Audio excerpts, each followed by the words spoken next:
मरते दम तक नहीं होगा कान में दर्द, जोड़ों व घुटनों में दर्द, नहीं होगा कभी सर दर्द, दाद खाज खुजली सदा के लिए जड़ से खत्म।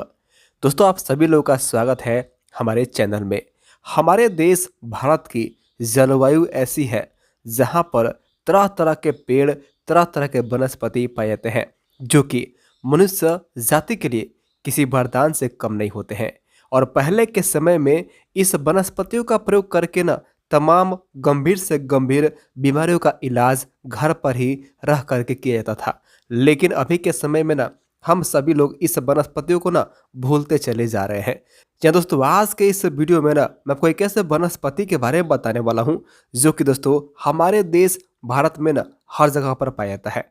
सामान्यतः जो पौधा होता है ना किसी दूसरे पौधे के ऊपर चढ़ा होता है। या दोस्तों, आपने इसको कहीं ना कहीं तो जरूर देखा होगा। या दोस्तों, ये जो पौधा आप देख रहे हैं ना, ये जो आप फल देख रहे हैं, इस फल का नाम है दोस्तों कुंदरू। इसके कई जगहों पर कुंदरी कहते हैं, कुदली कहते हैं। इसके साथ साथ इसको ना नेपाली में कुंदी कहते हैं, तो गुजराती में घोला कहते हैं। और जितने भी लोग इस वीडियो को पंजाब से देख रहे हैं ना, तो पंजाब में इसको घोल कहते हैं। तो अगर आपने इसको पहचान लिया है, आप इसका नाम जानते हैं, जो कि आपके गांव के लोग बोलते हैं, आप खुद जानते हैं, तो आप कमेंट के जरिए हमसे बता सकते हैं। देखिए दोस्तों, ये जो वनस्पति आपको दिखाई दे रही है ना, ये जो वनस्पति है ना बहुत ही साधारण है, जो कि आपको सामान्यतः हर जगह पर मिल जाती है। लेकिन फायदों के बारे में बात करें ना, तो ये बहुत ही गुणकारी होती है। इससे आप ना सिर का दर्द बहुत जल्दी ठीक कर सकते हैं।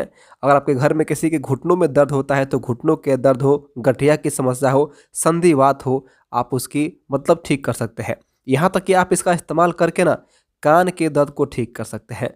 दाद खाज खुजली हो गया है, तो दाद खाज खुजली यानी चर्म रोग को भी ठीक कर सकते हैं। मुंह में छाला हो गया है, तो छाला को भी मिटा सकते हैं। तो ध्यान से आप इस वीडियो को पूरा जरूर देखिए। और अगर आपको ये जानकारी ज़रा सा ही पसंद आ रही है, तो आप इस वीडियो को एक लाइक कर दीजिए। दोस्तों, आपका एक लाइक करना ना हमारी मेहनत को सफल बनाता है।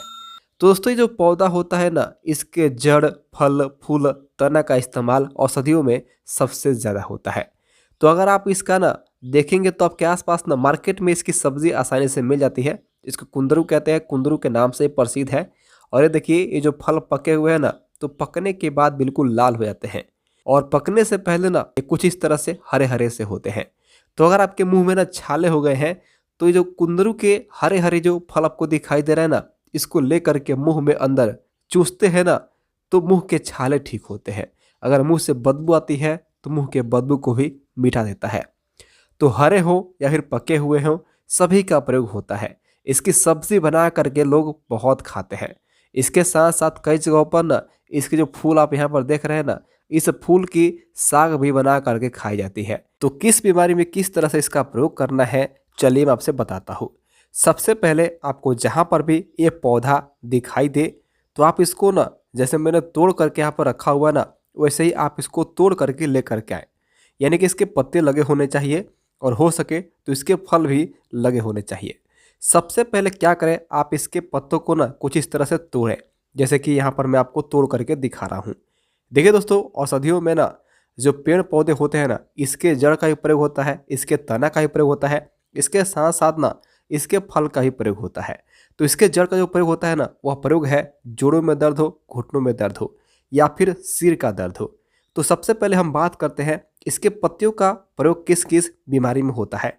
तो इसकी पत्तियों की सहायता से ना आप जो है ना दाद खाज खुजली को ठीक कर सकते हैं। कान में दर्द होता है तो उसको ठीक कर सकते हैं। तो इसके पत्तियों को सबसे पहले क्या करेंगे ना, साफ पानी से धो लेंगे। साफ पानी से धोने के बाद आप इसको इमाम दस्ते में डाल करके अच्छे से इसको कूटें, ताकि इसका रस बाहर निकल सके। इस तरह से, जिस तरह से कूट रहा हूँ वैसे आप इसको कूटें। अगर इस तरह से कूटने वाला चीज़ आपके घर में नहीं है ना, तो आप इसको सिलबट्टे पर भी पीस सकते हैं। इस तरह से मैंने इसको पीस दिया है, कुछ इस तरह से बिल्कुल पेस्ट की भांति। और जहाँ पर भी दाद खाज खुजली की समस्या है ना, वहाँ पर इस पेस्ट को लगाते हैं सरसों के तेल के साथ। दोस्तों, दाद खाज खुजली में ना बहुत फायदा करता है। इसके पत्तियों के अंदर कुछ ऐसे गुण होते हैं ना, जो कि दाद खाज खुजली को ठीक कर देते हैं। अगर मान लीजिए रात्रि का समय है, आपके कान में बहुत तेज दर्द हो रहा है, दोस्तों जिस तरह से ना मैंने इसको पीस करके इसका रस निकाला हुआ है, वैसे ही आप इसको पीस करके ना इसका रस निकाल लीजिए। और 1 से 2 बूंद सरसों का तेल मिला करके कान के अंदर टपकाते हैं ना तो कान का दर्द जो है ना ठीक हो जाता है। लेकिन दोस्तों इसका प्रयोग ना किसी वैद्य की निगरानी में ही करनी चाहिए। कई बार क्या होता है ना, सही मात्रा का ज्ञान नहीं होता है तो दवाई जो होता है ना गलत तरह से असर कर देता है। इसके साथ साथ अब बात करते हैं ना इसके जड़ का प्रयोग कैसे करना चाहिए। क्योंकि दोस्तों जो हमारा सर का दर्द है ना वह इसके जड़ से ही ठीक हो जाता है। तो कुंदरू के जड़ को लेकर के आए, साफ पानी से धो लें। धोने के बाद ना इसको पीस करके इसको माथे पर लगाते हैं ना तो लगाने मात्र से ही कैसा भी सिर का दर्द हो बिल्कुल मिट जाता है। इसके साथ साथ अगर किसी व्यक्ति को घुटनों में दर्द होता है, गठिया की समस्या है, संधिवात का रोग है, दोस्तों इसके जड़ को लेकर के आए। ठीक है, लेकर के आने के बाद ना इसको पीस लें और हल्का सा गर्म करके घुटनों और जोड़ों पर लेप की तरह इसको लगाते हैं ना तो गठिया व साइटिका में बहुत लाभ देता है।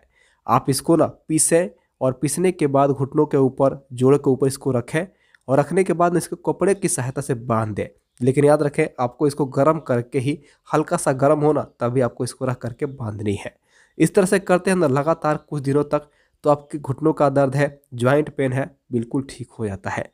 तो इस वीडियो को यहीं पे ख़त्म करते हैं। अगर आपको ये जानकारी ज़रा सा ही पसंद आई हो तो आप इस वीडियो को एक लाइक करें, साथ ही साथ हमारे यूट्यूब चैनल को सब्सक्राइब करें, बेल आइकन दबाएं।